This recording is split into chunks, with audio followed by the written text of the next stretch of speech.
Eu gosto muito de brincar com inteligência artificial. Eu amo. Então, eu entro no site e vou trocando com ela.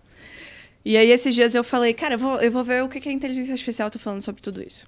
E aí, a primeira pergunta que eu fiz foi, o que é a causa palestina?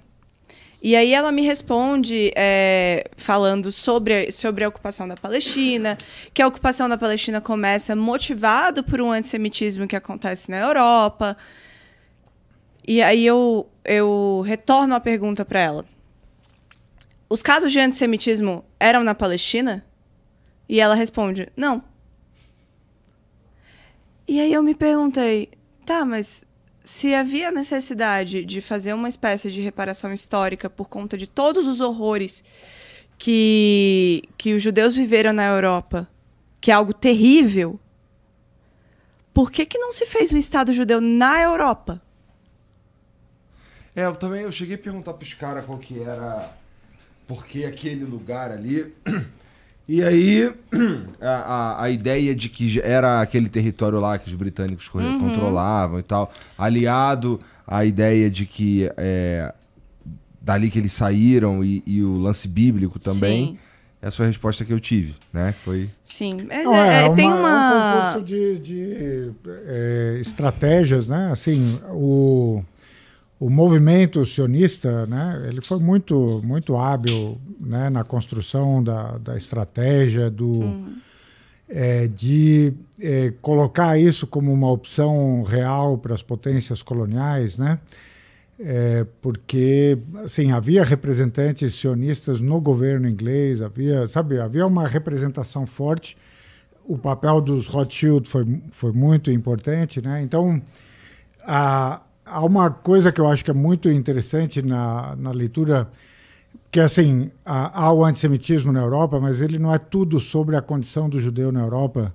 Tanto é que Marx e tantos outros escreveram sobre a questão judaica na Europa, que era uma grande discussão sobre a possibilidade ou não do judeu pertencer à Europa como um cidadão europeu, sabe? Se a sua especificidade cultural, religiosa, permitia a ele essa integração total ou não. Então, como diz um grande amigo meu, que é um grande pensador também, ele diz, olha, o judeu ele tem uma situação muito específica na Europa, que é, inclusive, na visão dele, uma das razões de haver tantos filósofos e intelectuais influentes, né, entre os judeus, europeus especificamente, né, que era de estar ao mesmo tempo nessa situação de pertencer e não pertencer, sabe?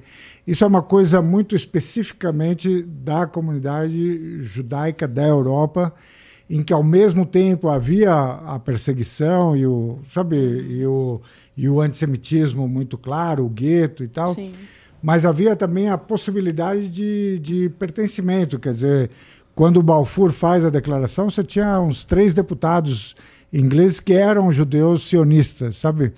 Então havia um pertencimento e um não pertencimento que dá uma situação realmente, que dá uma explicação muito mais colorida, muito mais complexa para o que acontece junto com o interesse colonial, imperial, Sim. né? Mas, efetivamente, a vivência do antissemitismo por parte, por exemplo, de quem vem do Oriente Médio, ela é ausente, na verdade, né? Inclusive porque, assim, se você pensar o antissemitismo como uma visão do judeu como sendo inferior, né, que é o antissemitismo clássico da Europa e tal, assim, quem é que pode dizer que o muçulmano, entendeu, árabe, que estava dominado por esse imperialismo colonial, quer dizer, se o judeu estava sofrendo na Europa, você imagina o que o árabe estava sofrendo no norte da África ou no Oriente Médio, sabe? Ou o africano estava sofrendo na África, sabe? Sob o domínio direto colonial. Então, esse pessoal não tem como dizer assim, eu afirmo a minha superioridade em relação ao judeu, sabe? Sim. Provavelmente ele era visto até como inferior ainda ao próprio judeu, porque ele era o colonizado que não tem sequer nome, né? Assim, Salem, tem um ponto muito interessante nessa questão, porque havia um slogan sobre a criação do Estado judeu na Palestina que era uma terra sem povo para um povo sem terra. E aí, vamos para os dados agora. Os dados são muito interessantes, porque há um dado do censo de 1922. O dado havia 27 palestinos por quilômetro quadrado na Palestina. A China, naquela época, já era o país mais habitado do mundo. E havia 32 chineses por quilômetro quadrado na China. Então, não é que não havia povo. É que havia um ideal tão racista que nós não éramos considerado povo. Nós não éramos considerado pessoas, de fato. Então, é muito interessante quando a gente lê as cartas. Tem um livro bacana, acho que é a História da Palestina. Depois eu vou citar melhor aqui. Que ele traz as cartas do pessoal que estava implementando o projeto sionista naquele momento. Então, traz as cartas do Jabotinsky e ali fala sobre como é que a gente vai se livrar dessas pessoas, como é que a gente vai empurrar elas para lá. Então, é isso. Nesse momento que a gente está vendo, é um povo que já é a maior população refugiada do mundo, sendo empurrado de cá para lá, de cá para lá, de cá para lá, porque já foi empurrado para Gaza, e aí querem empurrar para o Egito falou, não queremos esse povo aqui, então... E aí é uma questão muito parecida com o que os judeus estavam vivendo naquele momento. Qual é a resposta da pergunta? Por que não se cria um Estado judeu na Europa? Porque não queriam os judeus na Europa. Não queriam. E eles têm que empurrar para outro lugar. Então, é uma sequência de violência muito absurda. E é um ponto muito interessante a questão de que isso aconteceu 3 anos depois do Holocausto. E aí a gente vê aquela situação... Eu lembro que quando eu tinha 15 anos de idade, eu fiz uma apresentação no ensino médio. E eu levei as fotos da Nakba, que em árabe significa catástrofe. Que foi no dia 15 de maio de 1948, também conhecido como Dia da Autoproclamação de Israel. E aí, eu não iniciei com o título, eu iniciei com as fotos. E aí eu fiz a pergunta para as pessoas. De onde essas fotos? E as pessoas me respondiam, do Holocausto.